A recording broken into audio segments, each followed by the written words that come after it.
सुबह अभी पूरी तरह हुई भी नहीं थी। अंधेरा धीरे धीरे हट रहा था, जैसे किसी गरीब के घर से रात मुश्किल से निकलती है। हरिलाल खाट से उठा। कमर में दर्द था, लेकिन चेहरे पर शिकन नहीं, क्योंकि शिकन दिखाने की इजाजत उसे कभी मिली ही नहीं। कोने में बैठी सरस्वती चूल्हा जला रही थीं। आग कम थी, धुआं ज्यादा, जैसे उनकी जिंदगी। सरस्वती ने हरिलाल की तरफ देखा और धीरे से बोली, आज बस सूखी रोटी बना रही हूं, बेटे की फीस देनी है। हरिलाल ने कुछ नहीं कहा, बस सिर हिला दिया। गरीब आदमी ज्यादातर सिर हिलाकर ही बातें करता है। उसी कोने में अमित बैठा पढ़ रहा था। फटी किताब, बुझता दिया, लेकिन आंखों में चमक थी, वो चमक जो माँ बाप की नींद खा जाती है। अमित ने अचानक कहा, बाबा, मैं बड़ा आदमी बनूंगा, आपको खेत में काम नहीं करना पड़ेगा। हरिलाल मुस्कुराया, ऐसी मुस्कान जो सिर्फ बच्चों के सामने आती है, पीछे दर्द छुपा होता है। उसी दिन से सरस्वती ने अपने गहने संदूक में बंद कर दिए। फिर एक एक करके वो संदूक से बाहर जाते रहे और कभी वापस नहीं आए। हरिलाल ने नए कपड़े पहनना छोड़ दिया।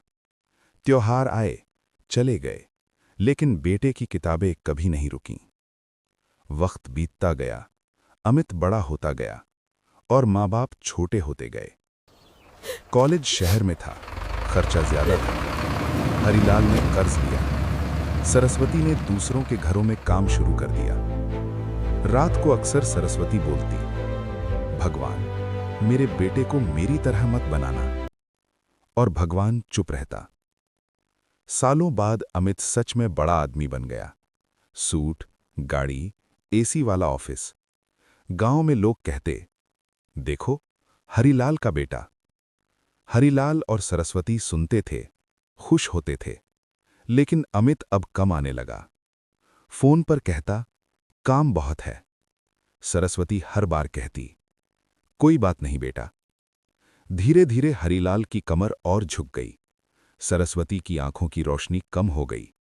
एक दिन हरिलाल बीमार पड़ा। सरस्वती अमित के पास पहुंची। अमित बोला, इतनी छोटी छोटी बातों में आप लोग मुझे परेशान क्यों करते हो? उस दिन सरस्वती को पहली बार अपने बेटे से डर लगा। वो चुपचाप लौट आई। कुछ महीनों बाद एक रात हरिलाल ने सरस्वती का हाथ पकड़कर कहा, क्या हमने गलती कर दी? क्या बेटे को इंसान बनाना भूल गए? सरस्वती कुछ नहीं बोली, बस रोती रही। सुबह हरिलाल नहीं उठा। जब अमित पहुंचा, चिता जल रही थी। सरस्वती पास बैठी थी, बिल्कुल शांत। अमित बोला, मां। सरस्वती ने कहा, अब मत बुला बेटा, जिस दिन जरूरत थी उस दिन तू बहुत व्यस्त था। अमित टूट गया, लेकिन कुछ पछतावे आवाज नहीं सुनते। कहानी यहीं खत्म नहीं होती, क्योंकि हर गांव में आज भी कोई हरिलाल अपने बेटे के लिए खुद को धीरे धीरे खत्म कर रहा है। माँ बाप को वक्त पर समझ लो, वरना समझ आने तक वक्त खत्म हो जाता है।